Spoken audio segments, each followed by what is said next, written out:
O grande problema, por exemplo, é quando um founder ele dedica muito tempo à solução sem ter mesurado ou validado o problema. Ou ele faz a validação do problema, o problema existe, é real, precisa ser resolvido. A solução dele realmente resolve aquele problema, mas ele vai, e quando ele devolve, ele vai fazer o go-to-market, ou ele vai para o mercado colocar em produção, ele se depara com um aspecto regulatório, ou algum outro aspecto, por exemplo, que ele não tinha fugido do mapeamento dele. Entendeu? Então, por isso que essa pré-análise, a construção desta jornada de uma forma exaustiva, Marco, é muito importante. Eu diria que é determinante, não que a pessoa não vá conseguir trilhar, não vá conseguir chegar lá, mas eu digo que esse planejamento que a gente faz, antes, essa estruturação antes que a gente faz, ela acaba eliminando muito dos atritos que ele teria, essas resistências que ele teria no decorrer da sua jornada. E em saúde é isso, ele tem que saber o dinheiro que ele precisa para chegar lá, e precisa fazer isso com alguma folga, porque uma coisa é o planejado, é que nem construção, né? É, Reforma, né? Você sabe sem quando dúvida. começa, mas não sabe quando termina, né?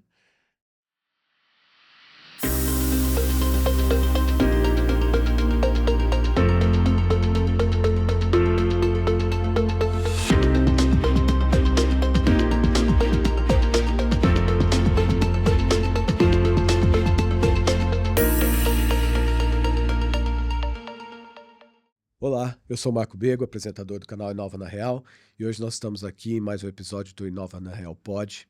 Nesse episódio nós convidamos uma pessoa super especial que vem trabalhando com o Inova HC, ajudando a transformar o hub de inovação do Inova HC, a conexão direta com a startup, uma pessoa que tem ele é animadíssimo com esse negócio de startup. As startups falam com ele já constrói um mundo para eles. É o cara que as pessoas gostam de falar. Estou aqui com o Érico, que é o CEO da Mozo, que hoje toma conta do hub do Inova HC. Érico, muito obrigado por você aceitar o convite.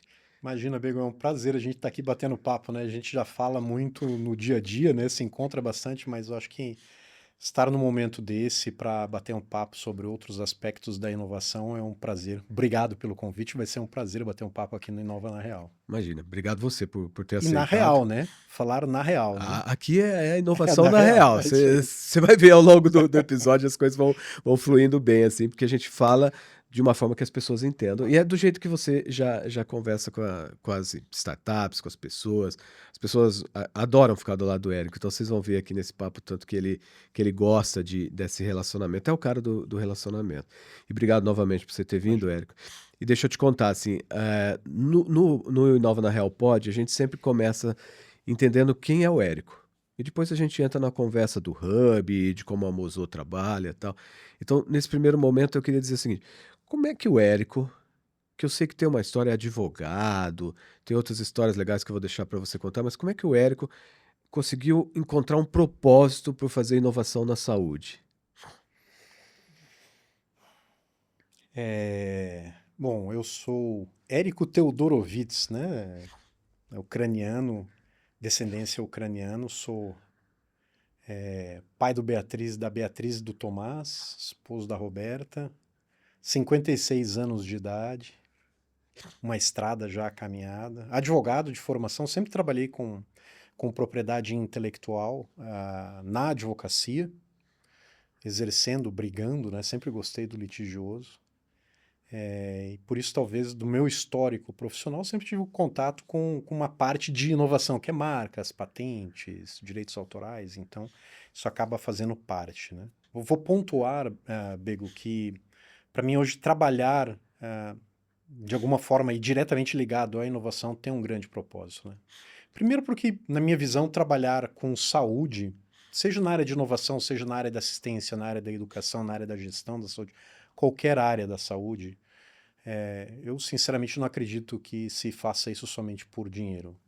Tem que haver propósito envolvido, e na inovação não é diferente, né? Mas a minha história ela é um pouquinho particular, né? Porque eu, advogado, alguns bons anos atrás, eu tive um evento na minha vida que foi um acidente de paraquedas, né? Eu praticava paraquedismo, já tinha 700 saltos, E em 2012, em agosto de 2012, eu tive um acidente sério, né? Um acidente que De paraquedas geralmente é sério, né? geralmente é um esporte que, quando cobra uma conta, cobra caro, né? Cobra alto. Mas eu saltando por falha minha, eu tive o que a gente chama no paraquedismo brain lock. Eu tive um acidente de paraquedas, estava voando de wingsuit, e tive uma pane, formou um downplane. Para quem conhece, é um voar para baixo, né? Os dois paraquedas abertos ao mesmo tempo, e eu bati muito forte no solo. Dessa batida no solo, resultou 70 fraturas aí. Então, minha primeira internação, foram 76 dias. E aí eu entrei num processo, ao longo de 4 anos, 6 meses cadeira de rodas, 4 anos de muletas. E durante essa minha primeira internação de 76 dias, que na época eu até fiz um artigo, eu chamo de 76 dias no céu, porque comparativamente foram 76 dias sendo cuidado pela equipe do primeiro hospital que eu fiquei internado, que eu acho que não tem problema falar, Não, foi o imagina. Einstein. E minha eterna gratidão à equipe do Einstein, que conseguiu me segurar vivo, né, com 70 fraturas. Foram fraturas muito severas na época, e agora também são severas, né? Mas na época muito severas, que eles conseguiram me manter vivo aí, durante os primeiros 12 dias de coma, né? E depois os 76 dias da minha primeira internação, né? E ao longo desses 4 anos, foram 17 cirurgias para o Érico estar aqui sentado batendo um papo contigo, né? Então, no intervalo de 4 anos, eu fiz 17 cirurgias para poder estar normal. Mas é uma coisa impressionante, né, Érico? Porque se você não fala, não tem como saber, né? Não É, tem como saber. Quem te conhece, vê até os acidentes do Érico são intensos, né? Ele é uma pessoa. A gente pode rir hoje porque já passou, sim, sim. né? Mas assim, olhando, você vê o que é a medicina, né? Porque você deve saber os motivos, mas quem olha não tem a mínima ideia de que isso Exato. aconteceu com você. E assim, Marco, nessas minhas internações, eu pude sentir o que é uma equipe assistencial de um hospital. E quando eu olho para trás, não é. Às vezes as pessoas falam assim, Érico, um acidente desse você muda da água para o vinho? Não muda. No meu caso, pelo menos, não foi uma mudança da água para o vinho. Esse acidente, o que aconteceu comigo, me muda até hoje. Toda vez que eu paro, que eu penso, que eu olho a vida que eu tenho, com os filhos que eu tive depois desse acidente, a família que eu constituí depois do acidente, tudo isso, cada minuto da minha vida hoje no presente é fruto do que eu vivi no passado. E eu entendi o que é o propósito na saúde. As pessoas que cuidaram de mim não cuidaram só da parte física, cuidaram também, fizeram a cura da alma, né? Além da cura do corpo, a cura da alma. E, eu vi muito propósito lá, e algum dia eu pensava em, de alguma forma, poder contribuir e dar algum retorno também para a área da saúde, porque é o bem maior, né? Eu costumo dizer que todo custo de saúde é barato. Porque na saúde, enquanto tem preço, é barato. Quando não tem preço, é caro. Né? E o meu caso, eu acho que é um caso desse, né? Então, foram várias promessas no decorrer aí desse... Imagina. Quando eu saí do coma, é engraçado isso, né? Porque quando eu saí do coma, eu tomei 3 decisões. A primeira decisão foi me perdoar, porque o meu acidente foi por única e exclusiva responsabilidade minha, né? Tinha que executar os procedimentos de emergência, acabei não executando da maneira correta, e isso eu bati no chão a 70, 80 km por hora, né? Uma queda vertical. Então, a primeira coisa foi me perdoar, aceitar que sou um ser humano, que eu erro, e que a vida é dali para frente, que ficar me martirizando ou me culpando, se eu ficasse dessa maneira dali para frente na vida, não valeria a pena talvez sair daquela cama de hospital. Então, foi um perdão muito sincero, de coração. A segunda foi sorrir para todo mundo que viesse perto da minha cama, porque era a única coisa que eu podia fazer, que eu estava todo quebrado, todo imobilizado. Então a única coisa que eu podia fazer era sorrir. E a terceira coisa foi voltar nos mesmos 12.000 pés de altitude e fazer um salto. Foram essas as 3 promessas. Que deve ser difícil, né? Você voltar lá. Muito, muito porque você tem a real dimensão do que é um acidente de paraquedas, né? Até então, Que a maioria que tem não conta, né? que a maioria não tem, ou então não fica para contar, né? Ou quem não se acidentou, não só no paraquedismo, mas em qualquer outro esporte de risco, não tem a real dimensão do que é um acidente desse, né? Então, acho que isso dá muito significado para o trabalho que a gente desenvolve, que eu desenvolvo lá através da Mosô, junto ao HC, Hospital das Clínicas, né? Ali colaborando com o Inova HC, com a área de inovação do Hospital das Clínicas. É uma grande honra e é um propósito, é uma maneira talvez que eu tenho de devolver para a saúde o que eu recebi. Legal. Porque isso que você falou é uma coisa interessante mesmo. No seu caso, né, um acidente bem grave, você ficou bastante tempo.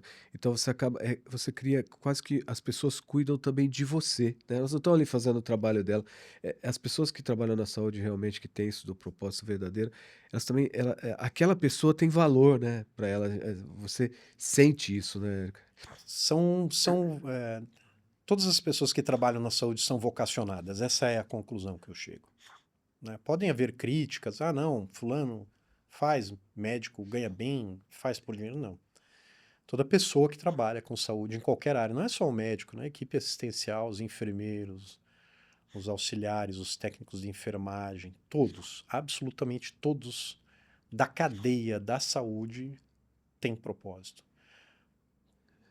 Porque assim, Marco, se você me permite devagar, Por favor. coisa que nós mais temos, a coisa que mais tem valor para nós na vida, é aquilo que não enxergamos, que é chamado tempo. Então você imagina que cada pessoa que sai da sua casa de manhã cedo, deixa a sua vida privada de lado e vai para um hospital cuidar de pessoas, direta ou indiretamente, elas estão dando para aquelas pessoas que elas estão impactando aquilo que elas têm de mais valor na vida, que é o tempo, né? Um artesão, quando ele constrói, quando ele pinta um quadro, quando ele faz uma escultura, ele está dedicando àquela obra dele tempo da vida dele. Então, quando você compra uma escultura, um quadro, você está comprando tempo de vida da pessoa, daquele artesão, né? E quando você é cuidado por uma pessoa da saúde, você está recebendo dessas pessoas o que elas mais têm de valor na vida delas, que é o tempo dela. Pessoa que está ali no beira-leito, no pé da sua cama, cuidando de você, se importando com você. É incrível você receber isso. Não é fácil de enxergar isso. Mas hoje eu posso afirmar isso com tranquilidade, que eu recebi de todas as pessoas que colocaram a mão em mim, o que elas tinham de mais valor na vida delas, que foi o tempo delas. Né? Você ficou quantos dias? 70 Na primeira internação, 76 dias, é um tempo que dá, né, para você refletir você tudo. reflete. E é um tempo também que dá para você ver tudo que há de organizado, tudo que há de falha, tudo que é questão das pessoas, tudo. E eu imagino que esse momento que você passou no hospital, aí não entrando, é claro, em toda essa parte que você comentou, de você também estar ali, né? Você está num momento super difícil, né? Crítico, agudo, né? Mas essa visão do hospital pelo lado de dentro, pelo lado de quem está cuidado, isso deve ter te ajudado muito, né? E hoje, como você vê as coisas acontecendo no hospital, né? Porque é uma experiência que ninguém quer viver, mas é uma experiência que, desde que vivida, ela é única, né? Eu tive a oportunidade, eu fui convidado na época para fazer parte do Planetary do Einstein, né? Eu fiquei 2 anos conselheiro lá do Einstein, no Planetary, que é um comitê de ex-pacientes que conversa com a direção do Einstein sobre essa parte de humanização do tratamento. E também fui convidado para fazer a abertura de um simpósio, um congresso de hotelaria que teve no Einstein. Eu estou falando isso em 2013. né? Ou seja, há 12 anos atrás. Eu me acidentei em 2012, 2013, fui fazer abertura. Então era uma plenária lá para 800 Legal. pessoas. Todo o pessoal que cuida de hotelaria do Einstein, no Brasil, veio para fazer esse congresso de hotelaria. E a mensagem que eu quis deixar lá é: se preocupem com os detalhes. E não é o detalhe que é o detalhe técnico, não. O que eu quis dizer é: se preocupem com as coisas pequenas, porque o paciente, às vezes, um toque, um gesto, uma palavra dirigida ao paciente, Um bilhetinho de... um bilhete assim, faz toda a diferença. Eu tenho uma história muito engraçada, porque como eu perdi todos os dentes da boca, né, meus dentes ficaram No chão? no chão lá, no asfalto, né, que foi onde eu bati. Então, quando eu comecei a comer, né, depois que tirei a tráqueo, tudo, comecei a comer, um menino da Copa que trazia refeição para mim no quarto, no Einstein, me fugiu o nome dele, certamente eu falaria se eu lembrasse, mas ele descobriu que eu gostava de milkshake, quem não gosta, né, de milkshake de chocolate. Só que o Einstein não faz milkshake de chocolate, mas o Einstein tem sorvete. Então, todos os dias ele ia na Copa e batia no garfo um milkshake para mim de chocolate e trazia para eu beber. Então, quer dizer, esse nível de cuidado, sabe? A camareira arrumando a cama da minha família, de um acompanhante meu que queria dormir comigo, você nota assim.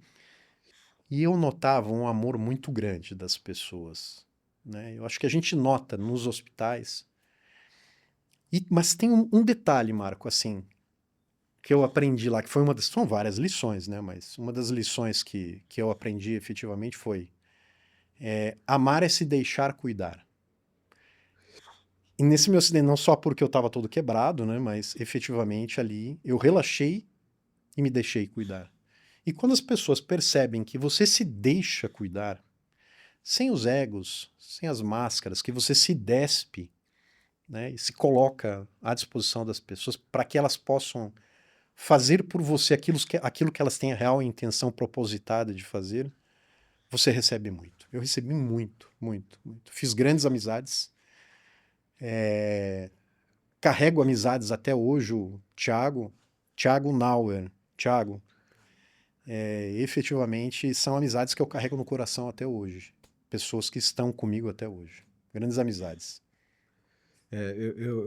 Assim, eu já conhecia um pouco dessa história, sempre que os detalhes são super importantes, mas eu achei legal você contar porque mostra assim, ó, a tua relação com a saúde e esse propósito de que, pô, um dia alguém cuidou de mim, agora o que eu posso fazer em retribuição é isso, né? E é o que você falou, muitas das pessoas que trabalham na saúde, ou a grande maioria delas, ela é realmente vocacionada, né? É claro que tem os negócios e tá tudo bem, mas a pessoa está ali por um propósito verdadeiro, né? Muitas vezes, muitas pessoas que vêm aqui no podcast, a gente começa a conversar e sempre descobre isso ao longo desses primeiros momentos aqui. Mas aí saindo disso, Érico, assim, então, de toda essa sua relação com a saúde e essa condição que você teve, que é super especial de poder fazer a contrapartida, né, disso tudo, eu queria que você contasse quem é a Mozô, né? Quem é a Mozô? Porque a gente olha Mozô, moço, mozo, mosca, o pessoal nunca acerta o nome, pelo menos é isso que eu vejo. Então, o que é a Mozô? O que a Mozô faz, Érico, que você é o CEO dela? Qual foi a gênese da Mozo, né? Foi um desafio que a E é gente Mozô tinha. mesmo? É Mozo, Mozo, se chama, mosca? vamos lá, para que não restem Não dúvidas, tem né? É Mozo. Primeiro a origem do nome, né? A Mozo por quê? Porque quando nós fomos pensar na marca, nós desejávamos à época, eu tô falando isso idos de 2018, né? Nós queríamos um nome, uma marca que simbolizasse a filosofia da empresa que nós estávamos montando. E aí me deu um estalo, me veio o Mozô, do bambu Mozô, que é um bambu oriental, um bambu, né? E o que é esse bambu? É um bambu que ele passa 4, 5 anos espalhando raízes e você não percebe que tem uma planta abaixo da terra. Mas no quarto ou quinto ano ela brota, sai aquele broto de bambu e ela chega a crescer 60 metros em um ano, né? 40 metros em um ano. Então ela cresce muito rápido.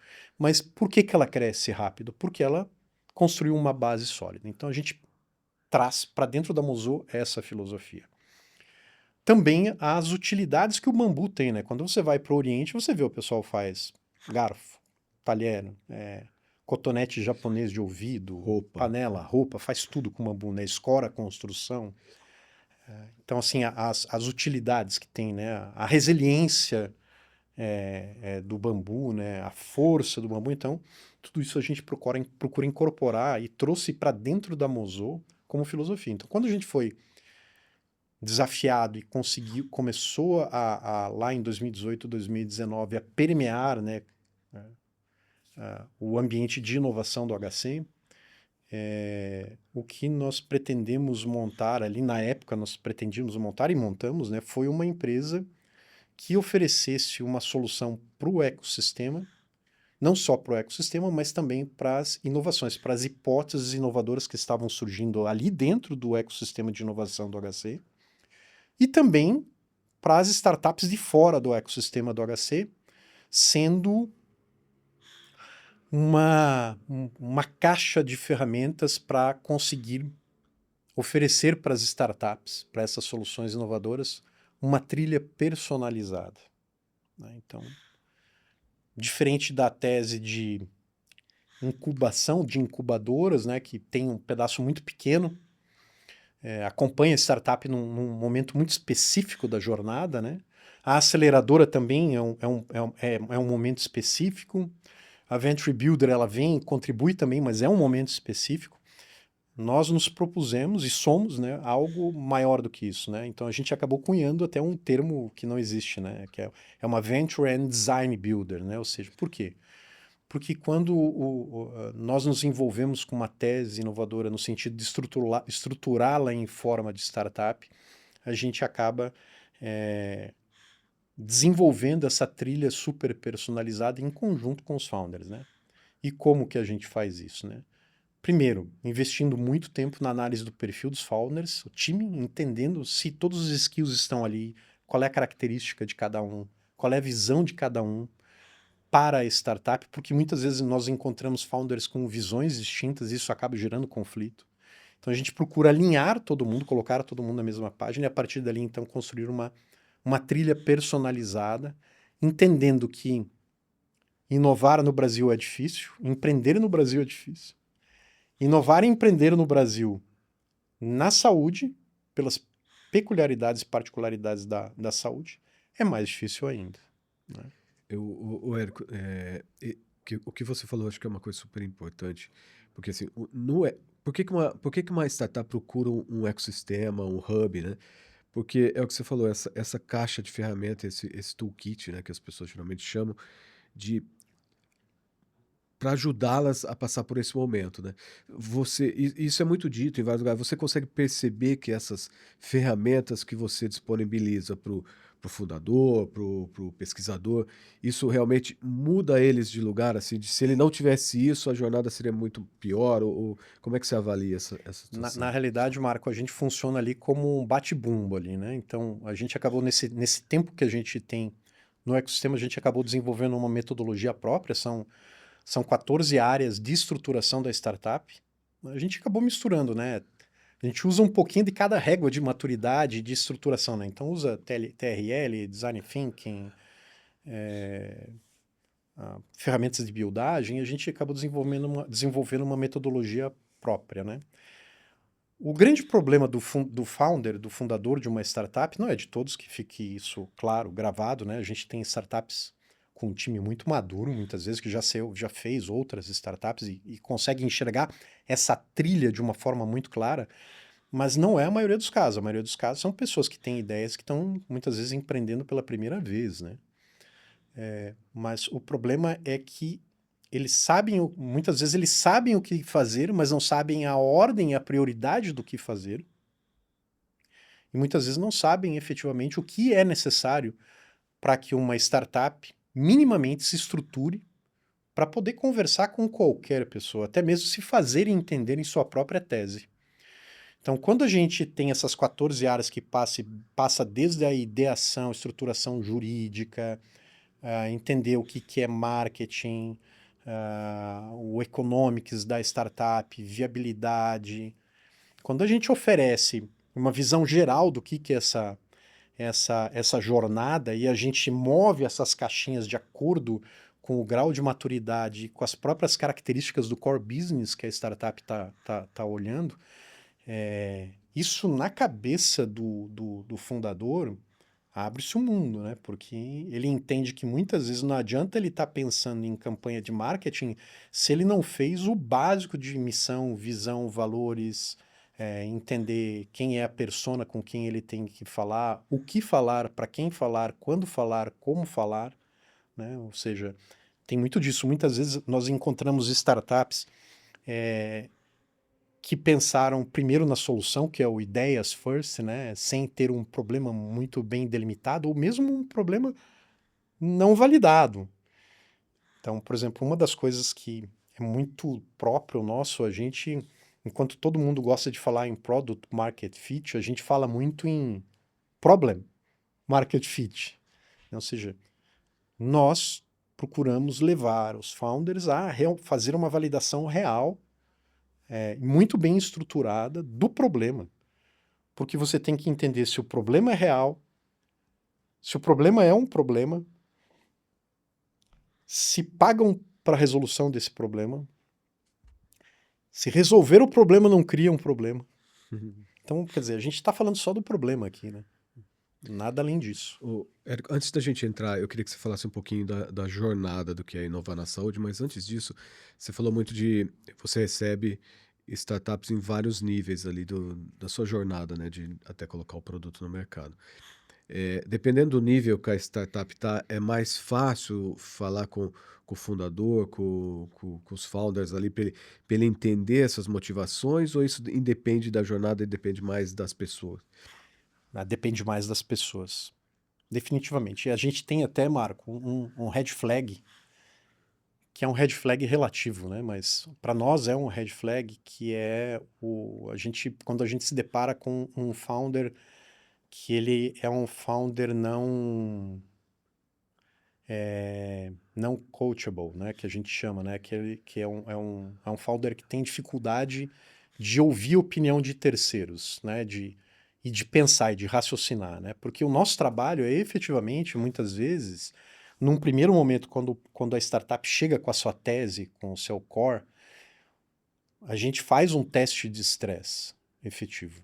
Conversa muito, estressa muito a tese, justamente para entender a validade, a validade do problema e a viabilidade da solução que está sendo pensada.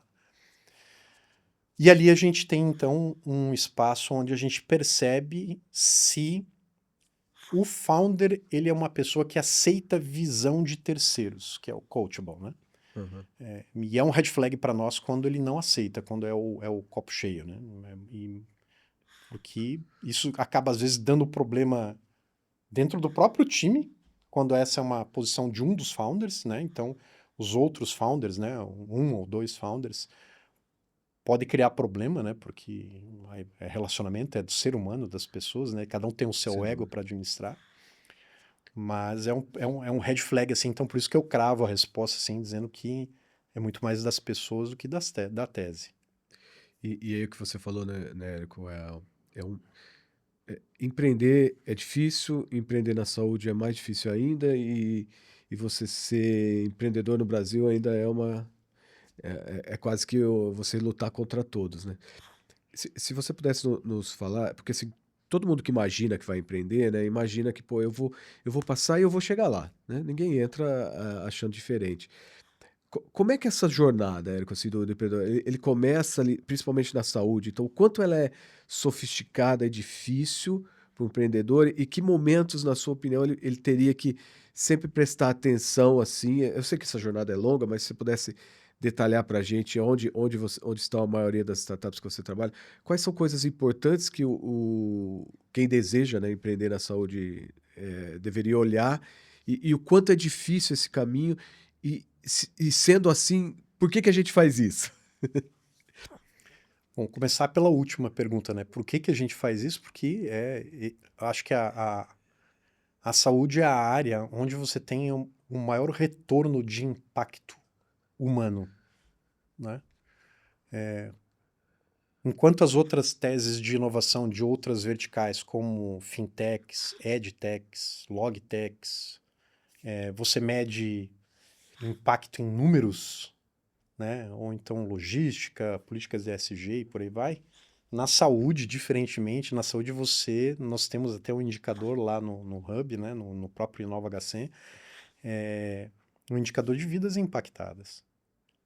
Então, por mais que seja difícil, eu acho que essa bandeira de você chegar lá na frente e poder ter um indicador de vidas salvas, né? É o que motiva muita gente em empreender na saúde, né? Nós fizemos um hackathon agora, no final de semana passado, que eu vou produzir um relatório das 24 teses que foram desenvolvidas lá, e a gente vai entregar, assim, essas 24 teses têm um potencial de salvar quantas vidas? Quero chegar nesse indicador. Antes de entrar no hackathon, essa jornada, fala um pouco dessa jornada, porque você conhece bem, você fala com os founders ali a todo momento, né? O que que eles sentem nessa jornada ela é muito difícil mesmo, não é, depende da escolha. Ela é difícil, mas processo e planejamento de jornada a tornam mais fácil de ser percorrida. O grande problema, por exemplo, é quando um founder ele dedica muito tempo à solução sem ter mesurado ou validado o problema. Ou ele faz a validação do problema, o problema existe, é real, precisa ser resolvido, a solução dele realmente resolve aquele problema, mas ele vai, e quando ele devolve, ele vai fazer o go-to-market, ou ele vai para o mercado colocar em produção, ele se depara com um aspecto regulatório, ou algum outro aspecto, por exemplo, que ele não tinha fugido do mapeamento dele.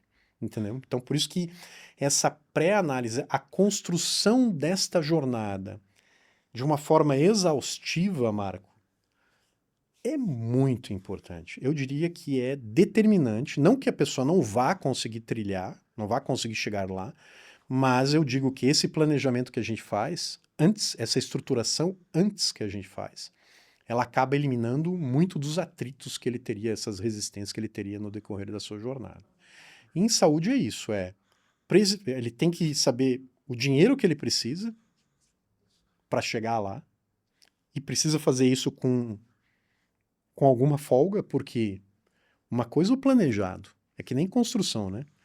Reforma, né? Você sabe Sem quando dúvida. começa, mas não sabe quando termina, né? E empreendedorismo ele tem um pouco disso, né? A gente procura trabalhar sempre dentro do cronograma, mas A incerteza é inerente ao a negócio. incerteza é inerente e muitas vezes as pivotadas, né? Às vezes você se depara com algumas questões, você vislumbra um outro negócio que pode ser mais atrativo, inclusive, e não é incomum as startups pivotarem. Mas eu diria que tem momentos críticos que é assim, eu acho que uma boa validação, um bom business model Canva, um business model Canva bem feito, conhecimento de mercado, ou seja, buscar apoio, entender com quem você está falando efetivamente, que é o teu público-alvo, são fatores que fazem toda a diferença no sucesso ou não de uma tese de empreendedorismo. E pouca gente na saúde olha para isso, mas eu diria, e por isso que a gente tem lá no Hub algumas das ferramentas de marketing, é olhar para marketing. Porque hoje no mercado, não basta você ser o melhor, né? Eu sempre repito isso, onde eu tenho lugar de fala, não basta você ser o melhor naquilo que você está levando para o mercado. Você tem que parecer ser o melhor, efetivamente. Muitas vezes a gente encontra soluções que não são tão boas quanto outras, que a gente conhece, mas o marketing é maior e eles conseguem chegar efetivamente lá. Então, na saúde parece que é meio. Parece que não cabe esse discurso de marketing, né, dentro da saúde, mas cabe sim. Para nós, o marketing ele é uma ferramenta que ela transpassa todas as áreas, né? Ela que vai determinar a missão, visão, valores, como é que você vai se comunicar, vai definir a tua persona, vai dizer como você vai acessar essa persona. Então, o marketing para nós é muito transversal nessa jornada de empreendedorismo na saúde. O Érico, você comentou sobre a parte regulatória, que é bem grande na saúde, né? E é um mercado muito regulado pela própria razão de ser, né? De segurança e tudo isso. E também a parte financeira. Você diria assim, empreender na saúde, a parte financeira e a parte regulatória são proporcionais? Elas são tão necessárias quanto você prevê essas duas coisas? Porque às vezes você tendo o dinheiro, você fala, eu chego lá, né? Mesmo se eu errar um pouquinho, eu chego lá. Às vezes a regulatória na saúde não te deixa mesmo com o dinheiro no bolso, né? Não, não deixa. A gente já encontrou casos em que a startup simplesmente não conseguiu evoluir, ela teve que pivotar. E regulatória, vamos falar lato sensu, né? Tanto do ponto de vista de Anvisa ou ANS, dependendo da tese, né, dos conselhos de ética que tem, muitas vezes que precisam ser consultados para validação de uma tese, até mesmo a questão da LGPD, muitas vezes, né? Porque tem teses que aparecem que não levam em consideração exigências hoje em dia da LGPD que está aí para proteger os dados, proteger o cidadão, toda a parte de gestão de dados. Então, eu diria que é muito proporcional, sim. Eu faria aí uma proporção aí de 60 money, 40 regulatório. Regulatório. Quando exigido, né? Tem muitas soluções, tem muitas áreas dentro da saúde que muitas vezes não tem essa parte regulatória tão importante, né? E isso é uma coisa legal também para conversar com um especialista lá no Hub, né? Para verificar se você realmente precisa de entrar numa área que é totalmente regulada ou você poderia fazer aquilo de uma outra forma que você não precisasse, né? Essa regulação que é Sim, sofisticada. sim. E não é ficar à margem da lei. Às vezes a mudança de um aspecto, né, tira você digamos assim, por exemplo, da regulação do software as a medical device, né? Às vezes você, mudando como você oferece isso ao mercado, né? Às vezes é uma ferramenta de apoio, né? Você já consegue muitas vezes escapar dessa parte regulatória, Marco. Classificar corretamente, né? Onde você vai Classificação, entrar. exato. E isso passa até pela estratégia de planejamento do que é o objeto e como a startup quer fazer o seu go-to-market, né? Isso é importante você dizer, porque talvez, como você comentou das ferramentas, né, e de você estar perto de algum lugar que seja especializado, né, por exemplo, em saúde, no caso que você está comentando aqui. Então, essas informações acabam ajudando o empreendedor a seguir o caminho, eu não diria o caminho mais fácil, mas o caminho mais correto, né, o caminho mais adequado para ele chegar lá, né. Esse talvez seja um dos grandes benefícios de você estar perto de um hub que conheça aquilo ou que possa ajudar naquela especialidade, né. Sim, eu não tenho dúvida disso, Marco. E aí eu acho que cabe uma observação, que o Hub Nova HC é o lugar hoje para estar para quem quer desenvolver soluções para a saúde. E hoje, Érico, já que você falou que é o lugar, se eu tenho uma startup, e eu gostaria de saber essa ajuda, como é que eu faço para chegar até você? Primeiro, entrar em contato, né? Eu acho que as redes sociais estão aí, eu acho que depois a gente deixa aí os contatos das redes sociais nossas. Lá tem os e-mails para se entrar em contato. Hoje nós estamos dentro para efeitos de informação da população, da audiência, são 1.000 metros quadrados, 2 andares dentro do HC, do complexo do HC, né? São 660 mil metros quadrados, a gente tem 1.000zinho lá, né? 1.000 metros quadrados lá. São 2 andares lá do prédio do SEAC, é lindo o lugar. Pessoal, vão conhecer. Esse lugar ele não é da Mozo, esse é lugar de todos vocês. Por quê? Porque estamos dentro de um hospital público, ou seja, é um hub de inovação aberta, na acepção da palavra, né? A gente se porta dessa maneira, e nós conversamos com todos os outros centros de inovação, de todos os outros hubs a gente conversa também, porque é uma característica do HC, né? Como hospital público, é um hub de inovação pública também, de inovação aberta. Então, a startup que quiser vir compor com a gente, com o intuito de validar, desenvolver, co-desenvolver em parceria com o HC, claro que tem um crivo, né? A gente tem um comitê lá que analisa, mas venha para dentro do Hub Nova HC, que eu não tenho dúvida que vai ser espetacular, vai ser um prazer. Legal. Você começou a falar de um hackathon, né, que vocês fizeram. E hackathon é uma coisa que acontecia muito antes da pandemia, né, era uma coisa quase que tradicional, assim, todo mundo fazia e tal. E depois da pandemia parece que isso deu uma acalmada e não voltou a acontecer. Pelo menos essa é uma visão muito particular, você pode até me dizer se de repente não é assim, às vezes eu só não estou por dentro. Mas aí eu vi que a Mozo, junto com parceiros e tal, começou nessa linha de desenvolver mais essa possibilidade de se criar negócio, né? Como é que você me diz? Ele está realmente, assim, é transformador no Hackathon? Ele continua tendo essa fortaleza de criar negócios? E por que vocês acharam que isso é tão importante que hoje se investiu bastante na criação dos hackathons Hoje nós estamos com uma agenda, por enquanto, de 3 hackathons por ano, né? por ano? Que é bastante, né? Que é bastante. Porque você imagina, né? É um hackathon que ele é aberto para o Brasil inteiro, né? Nessa última edição, nós tivemos pessoas de Rondônia que vieram para cá, do Nordeste. Veio caravana da Mackenzie de Curitiba, galera do Leite Quente esteve presente conosco aqui, vieram 10 pessoas da Mackenzie de Curitiba, veio o pessoal do ITA para cá, da USCS aqui do lado, veio então muita gente participou e efetivamente o que a gente percebe é um evento transformador, Marcos. São 24 horas intensas, onde nós hackeamos soluções. Esse ano nós tivemos soluções de inteligência artificial de alto impacto na saúde. Foram desenvolvidas 24 teses. Nossa, bastante, né? 24 teses. E eu vou dizer para você, Marco, que foi emocionante. Algumas pessoas me acessaram pós-hackathon emocionadas, tocadas efetivamente com as soluções que foram criadas ali dentro, que se existissem em histórias da vida dessas pessoas anteriormente, a vida delas teria sido diferente, um desfecho de uma saúde de um familiar teria sido diferente. Então, assim, é algo incrível. Soluções desenvolvidas no hackathon, ou seja, os grupos são formados na hora, em 24 horas eles hackeiam, chegam com um pitch desenvolvido e agora com o apoio da inteligência artificial conseguem chegar com um MVP funcional muitas vezes para fazer o pitch deles. Então, foi muito bom. E a história disso, se você me permite contar Claro, rapidamente, por favor. surgiu com o professor Adriano Massuda, que hoje está na Secretaria Executiva do Ministério da Saúde, né?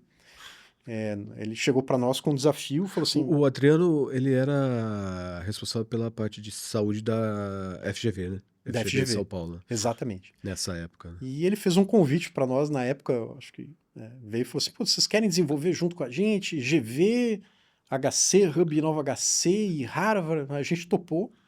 E aí foi quando eu perguntei, mas quando que é, professor? Ele falou assim, daqui a 30 dias.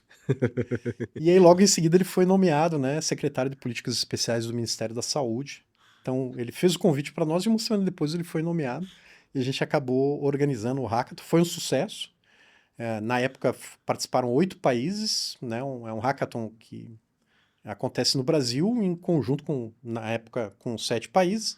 E esse ano, em abril, sempre acontece em abril. Simultâneo. Eles acontecem simultâneo. Esses 8 países fazem no mesmo dia. Simultâneo, todos no mesmo dia. E aí são escolhidas as teses.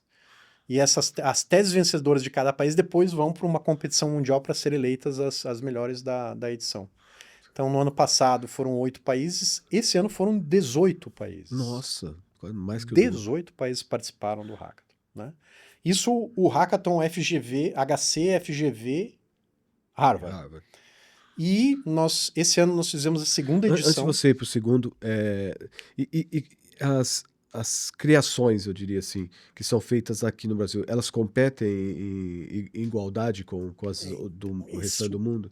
Ninguém, onde eu tenho lugar de fala também, eu digo que ninguém inova como o brasileiro. Na primeira edição que a gente fez aqui no HC, as 3 soluções do Brasil ganharam as 3 trilhas de inovação mundialmente falando. Os 3 primeiros colocados? Os 3 primeiros colocados no Brasil foram os 3 primeiros colocados a nível mundial.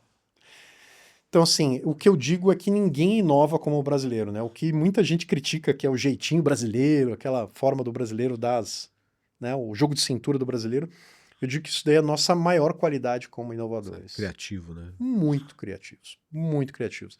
E assim, não uma ou 2 ou 3 pessoas, muitas pessoas que já tiveram a oportunidade de ver a inovação que acontece muitas vezes em Portugal, Espanha, na Europa, de uma maneira geral, Estados Unidos, tirando para Deep Techs, né? Deep Techs do Brasil tem uma dificuldade, né, cultural. Isso é um trabalho quase de pesquisa, né, que vai desembarcar lá. Exatamente, que é a parte de Deep Science, efetivamente, mas tirando isso, ninguém inova como o brasileiro, Marco.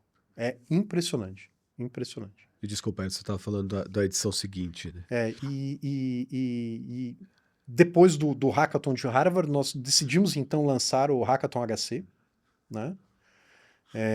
Fizemos a primeira edição ano passado e esse ano agora, em novembro, né, dia 7, 8 de novembro, aconteceu a segunda edição. Tá fresquinho ainda. Tá fresquinho, tá aí. Eu tô fazendo material aí para divulgar o compêndio aí do Hackathon, onde nós tivemos aí o envolvimento de muitas pessoas nessas 24 soluções que foram desenvolvidas, né? E esse ano teve uma coisa muito legal, porque nós fizemos em parceria com a GIS, né, que é a Agência de Relacionamento Internacional da Alemanha, foi firmado, né, um documento junto com a HC, com 8 centros de excelência em saúde ao redor do mundo. Então foi feita essa rede colaborativa de saúde digital. E as soluções que foram hackeadas, elas também vão ser levadas para serem desenvolvidas, provavelmente em algum desses centros aqui no Brasil e em conjunto com esses centros mundiais, podendo já nascer aí multicêntrico, né? Isso é uma coisa legal, né? Porque o que você comentou, né, diria assim, da qualidade criativa, né, de se criar um negócio, né, podemos dizer assim, em tão pouco tempo, e com pessoas que se conheceram ali, né, muitas delas, né. Isso realmente é uma coisa diferente, né, acho que é o que você falou, talvez participar disso é uma coisa que só estando lá para saber, né, como isso acontece. Nessa última, você falou 24? Sim. 24. O nível dessas 24, você acha que eles são muito bons? E apesar disso, quantas dessas 24, no seu conhecimento que você tem de outros, quantos disso chegam lá a se tornar a primeira, os caras decidirem empreender? A gente tem um histórico, Marco. Por exemplo, o ano passado, a AI Pathology foi uma startup que ganhou aqui uma das trilhas, né, que foi a trilha de Onco. E hoje ela é uma startup, acabou de fechar agora uma rodada de investimento, está indo para internacionalização. Em um ano? Em um ano. Fechou uma rodada de investimento, está abrindo agora escritório nos Estados Unidos, participou agora do Web Summit em Portugal e está voando baixo. Então, assim, é um exemplo que a gente gosta de citar com o Will. Will, vamos em frente aí, cara. Mas que voa, né? E tem outras teses, né? Tinha a Zofia também, que foi uma solução que foi criada no ano passado também de saúde mental, que fazia uma avaliação de esquizofrenia com 98% de assertividade só na fala das pessoas, né? Inclusive, quando eu conversei com os founders, eu não falei nada, só fiquei ouvindo, com medo de ser hackeado de ali. ser hackeado ali, né? Mas tem muita coisa. Esse ano, a tese vencedora foi a Voice Check, que usando a inteligência artificial, na fala da pessoa, ela detecta alterações de voz por câncer de laringe, que quando é descoberto logo no início, ele tem 95% de probabilidade de cura, e quando ele passa muito tempo, a pessoa fica rouca, acha que foi um resfriado, não sei o que lá, e quando vai ver, em estágio mais avançado, às vezes a pessoa perde a voz, chegando ao ponto até de não conseguir mais se alimentar via oral, quer dizer, a qualidade de vida cai muito. Então, é um problema que aflige muitos brasileiros, e com o auxílio da inteligência artificial, ela consegue detectar padrões de alteração na voz causadas especificamente por um tumor de laringe. Eric, o que você colocou são soluções que não é uma solução que você pensa nela em 2 dias, né? Então, o público que vem para participar desse evento, por exemplo, eu imagino que uma solução dessa, que você pela voz, então você já passou por uma jornada de entendimento. Ele vai para esse evento para ele conhecer outras pessoas que possam ter, sei lá, capacidades diferentes que a dele para montar um grupo e assim ele não se sente confortável de ir sozinho. É isso que acontece no Então, tem os algumas dois vezes? casos. Tá. Tem os dois casos. Tem tanto o pessoal que tem uma ideia, que já tem alguma coisa na cabeça, que vai para o hackathon E aí, lá a gente consegue colocar junto dele pessoas de expertise diferentes. Às vezes é um cara de TI, um programador, um developer, né, um desenvolvedor, mas ele não tem área médica, então a gente aproxima uma pessoa da área de assistência, uma da área médica, uma pessoa de regulatório, outra pessoa de estratégia, de design de produto, e a gente consegue montar aquele time é, é, com várias capacidades diferentes, skills diferentes, para a solução dele sair do mundo das ideias e evoluir. Esse caso que eu te falei da voice check, a ideia foi concebida no hackathon, Ah, é? do zero. Foi pensada ali, eles sentaram, o grupo sentou, teve a ideia e a partir de então desenvolveu. Eu falo isso porque eu acabei mentorando, mentorei elas, o time lá, e eles acabaram chegando, né? Quer dizer, eu fui um dos mentores, né? A gente teve vários mentores A ali. Voice Check foi a que foi A a vencedora. vencedora? Bom, Foi a vocês já viram vencedora. duas dicas, né? Primeiro, assim, vá preparado e outro, seja mentorado pelo Érico, Ah, porque a probabilidade não, de dar certo é imagina. maior. Mas, então assim, pensando dessa forma que você colocou, né, e que você disse agora, de que ela foi totalmente concebida lá, eu imagino que o nível de conhecimento das pessoas que participam de um evento como esse é muito grande, né? Para conceber uma estratégia dessa, validar se dá certo e começar a se preparar, né? Sim, o nível das pessoas é muito bom. A diversificação, Marco, das pessoas no que diz respeito a skills, né, qualidades, profissões, a gente tem de várias ali. Então, veio a galera de engenharia do ITA para cá, entendeu? Então, assim, isso é um fator determinante, efetivo, para que isso aconteça. Mas, esse ano eu notei uma coisa assim, eu acho que com o amadurecimento da LLM, eu não tenho dúvida que isso foi um fator preponderante para o salto das teses desenvolvidas. Não a LLM, a inteligência artificial de per se, digamos. Não ela, porque ela existe Não, não é. É porque as pessoas efetivamente estão conseguindo trabalhar de uma forma diferenciada e extrair da inteligência artificial aquilo que ela tem de melhor para dar, que são análises complexas, né? E eu digo que a qualidade disso está nas pessoas porque não existe resposta certa para a pergunta errada, né? Então, em matéria de inteligência artificial, de LLM, você tem que saber fazer as perguntas. E o que eu percebi foi muita maturidade das pessoas no relacionamento com a inteligência artificial. E até era mesmo o tema, né,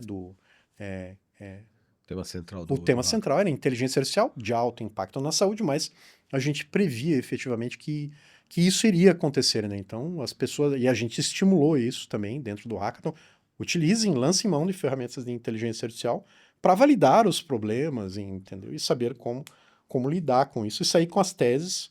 E a gente notou que as pessoas evoluíram muito e muito rapidamente, e os pits chegaram muito bem estruturados, com teses que eu vou procurar agora cada uma delas para efetivamente aquelas que a gente percebe que tem, que cumprem ali os requisitos, de repente até para se transformar em um produto, procurar para a gente fazer a estruturação lá.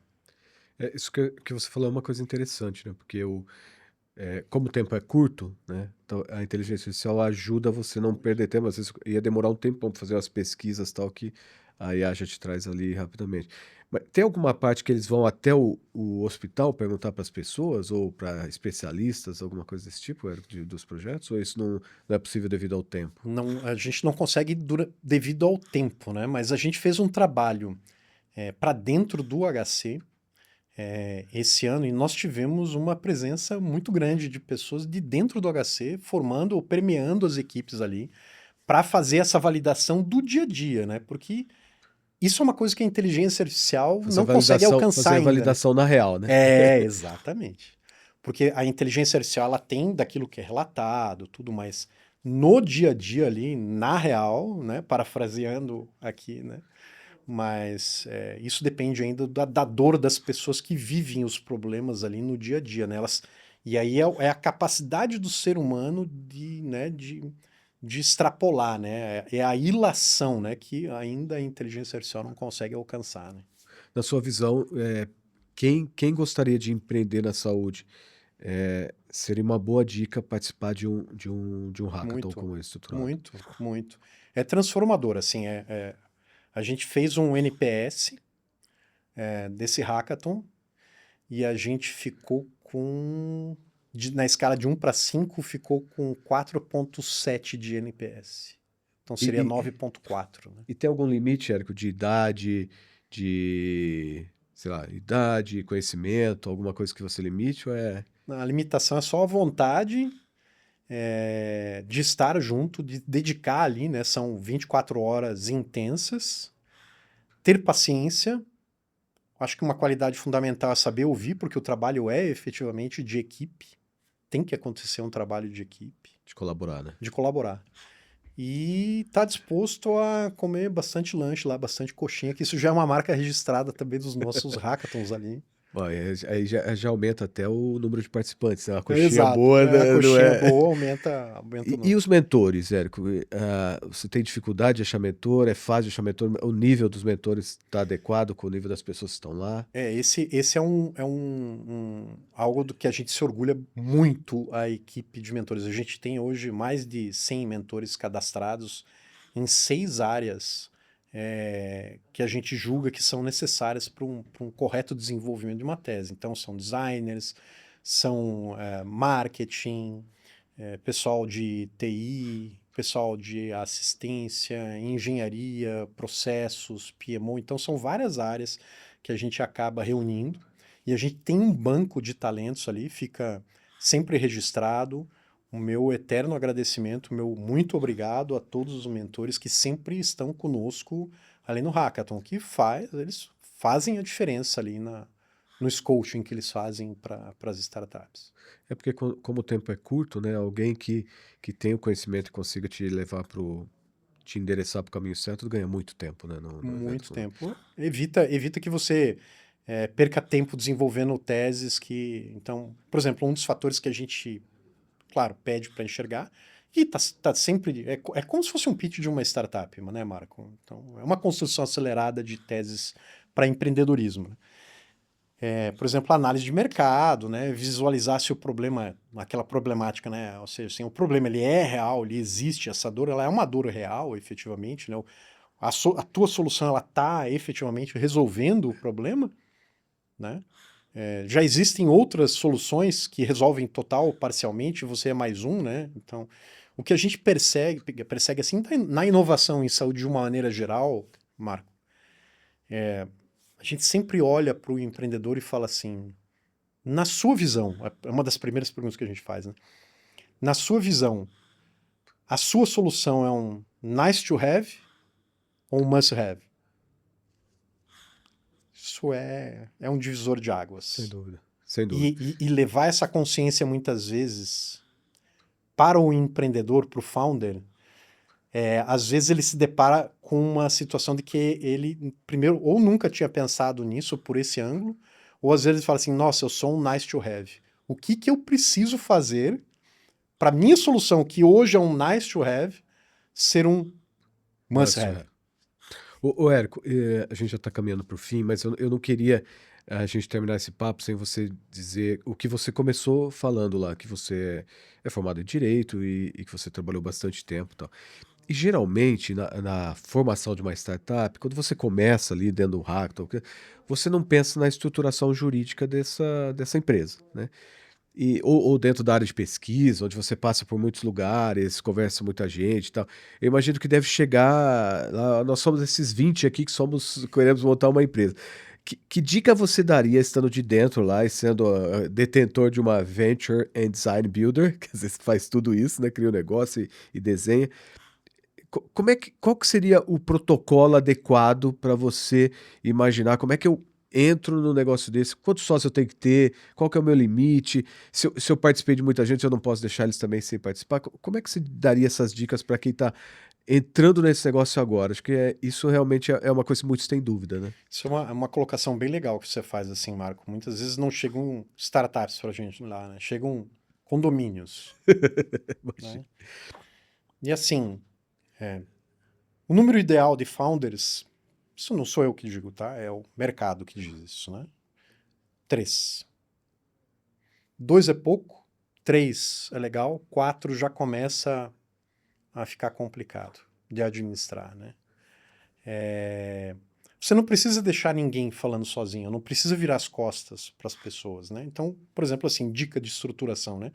A gente quer ver um bloco decisório.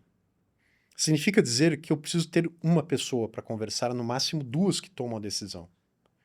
Então, numa startup de 3 pessoas, um terço resolve. Eu falo com 2, eu tenho 2 terços da empresa, eu resolvo. Em 4, eu falar com 2, eu já talvez não resolvo. Tá? Então, Em 10, então... não significa assim, a melhor configuração não é, muitas vezes, todo mundo ter a mesma participação. Porque o nível de dedicação de cada um dos founders, muitas vezes, é diferente. Você vai ter founders que vai estar full-time na tese desenvolvendo e outros que vão estar part-time, entendeu? Part-time. E isso tem que refletir na participação, porque é muito romântica essa visão, né? Chego com 10 pessoas, cada uma com 10%, né?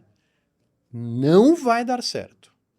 Não vai dar certo porque as 10 pessoas não vão trabalhar da mesma maneira e não vão se dedicar da mesma forma, com o mesmo afinco à startup. Então, essa análise inicial é uma coisa básica quando a gente chega lá e faz isso. A gente chega, a leitura é muito rápida, fala, olha, tá errado isso daqui, a gente precisa trabalhar o cap table de vocês. E aí você não precisa simplesmente descartar as pessoas. Você pega, por exemplo, se você chega à conclusão de 10, 3 são os founders que vão levar o negócio à frente, os outros 7 a gente embarca em um veículo, que pode ser uma sociedade por conta de participação ou algum outro veículo, e ele fica embarcado ali nos 10% da empresa ali, para receber ali uma participação minoritária e deixar aqueles 3 que efetivamente vão se dedicar à startup, e eles vão tocar ali com poder de decisão e com os maiores ganhos. Que é o justo. 10% de nada é nada, né? Às vezes 1% de muita coisa é melhor. Exatamente, Marco. Mas isso é uma coisa muito básica, assim, e a gente vê muito isso acontecer. E Érico, se eu fosse montar uma startup, assim, tem todo o romantismo de você montar, tem todo o propósito que é verdadeiro, as pessoas realmente querem transformar, mas você acha que essa parte de estruturar o negócio, ela vem antes Você teve a ideia e já monta isso, ou você espera andar um pouco para depois organizar isso? Tem um meio termo, sabe, Marco? O problema é que quanto mais tempo você deixa passar, mais as pessoas se imaginam dentro do negócio, né? E é uma tendência natural do ser humano, não é todo mundo, as pessoas têm bom senso, mas muitas pessoas imaginam que porque tiveram a ideia, tem que ter 50% da empresa. Uhum. E não é isso. No mundo do empreendedorismo, mais importante do que ter a ideia é executar, né? É o inconsciente coletivo, né? Quando você tem uma ideia, 10 pessoas ao redor do mundo tiveram provavelmente a mesma ideia. Quem que é o diferente? É o cara que vai e faz. Então, esse cara que vai vestir a camisa da startup e vai fazer aquela ideia acontecer, esse cara tem valor. E muitas vezes você conscientizar as pessoas dessa diferença conceitual é algo trabalhoso, mas precisa ser feito, efetivamente. Porque senão o negócio, se ele vai e estrutura a empresa já dividindo 10% para cada um e faz o contrato social com 10% para cada um, esquece. Já matou ali. Mata a empresa. É difícil você salvar. E essa geralmente é para quem nunca fez uma startup, é a ideia mais simples, né? De você tentar dividir todo mundo igual, né? A ideia mais simples. Por isso que acho que tem que procurar realmente apoio, né? Não é mais simples. É a mais romântica. Não é lógica, né, pela coisa, mas é lógica da divisão, né? Exatamente. É mais fácil de explicar. É mais fácil, as pessoas... É aquela coisa, não, tá todo mundo junto aqui, vamos lá, não sei o que lá, mas o dia a dia, ele é desgastante. O empreendedor no dia a dia é uma vida... Não é uma vida fácil. Não, definitivamente não é uma vida fácil. E esse peso de levar nas costas do empreendedor que está se dedicando lá, tá o full-time lá, não o part-time, esse cara uma hora ele vai falar assim, nossa senhora, eu estou trabalhando aqui, você, eu, João, Maria, estamos trabalhando aqui, os outros 7 estão só olhando, isso não é via de regra. Regra vai dar problema. E Então, é acho que natural, né? isso. Você não tem espaço para 10 pessoas Não trabalhar tem. numa startup. Érico, você viu que o nosso tempo já. Você viu como passa rápido? Eu te falei que passa Muito. A rápido gente e poderia você, ficar mais você não uma hora acreditou. falando aqui. Você não acreditou. Mas olha como é que a gente partiu para. Você contou o seu propósito na saúde, que é realmente incrível, e só você contando, porque outros contando não tem o valor. Depois a gente falou um pouquinho sobre a Mozô, como é que se empreende na saúde, sobre o hackathon.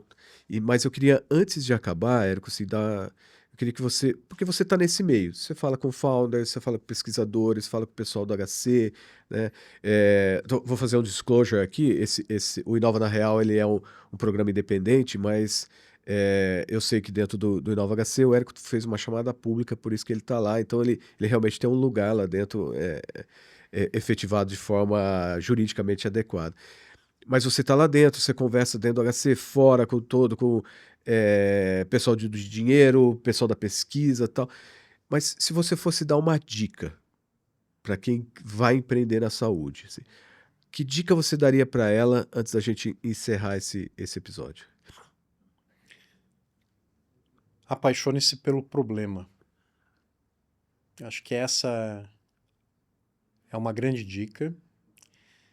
E entenda que inovar na saúde tem que ser feito com propósito e com espírito colaborativo e interativo. Hoje em dia não existe mais a tese o exército de um homem só. Então, não tenha medo de dividir a sua ideia com pessoas que você sente que vão agregar efetivamente. Acho que é isso. Érico, obrigado por você ter participado, Imagina. obrigado por você ter aceitado o convite. Eu sei que a rotina é estressante, mas muito obrigado por você estar aqui com a gente hoje. Imagina, Marco, eu que agradeço o convite. É um prazer compartilhar um pouco, né? Porque a gente teria, eu acho que ficaria mais algumas horas falando. A gente Vamos marca marcar outra. mais uma, né? E agradecer a audiência, convidar todo mundo para estar lá no Hub Nova HC. O Hub ele não pertence à Mozô, é no Proforma, né? Mas é de todos nós brasileiros. Mais uma vez, o HC é um hospital público. Aquele Hub é um Hub público. Venha para dentro. Nós precisamos construir juntos esse Hub da inovação e construí-lo e fazê-lo cada vez maior. Obrigado, Marco. Eu que agradeço, Érico. Muito obrigado por você ter vindo aqui. Esse foi mais um Inova na Real Pod. Eu tive aqui com o Érico. Você vê essa pessoa incrível que tem uma história de vida incrível também, está transformando a saúde. E se você gostou desse conteúdo, compartilhe nas redes sociais, se inscreva no nosso canal e acesse o nosso portal inovanareal.com.br.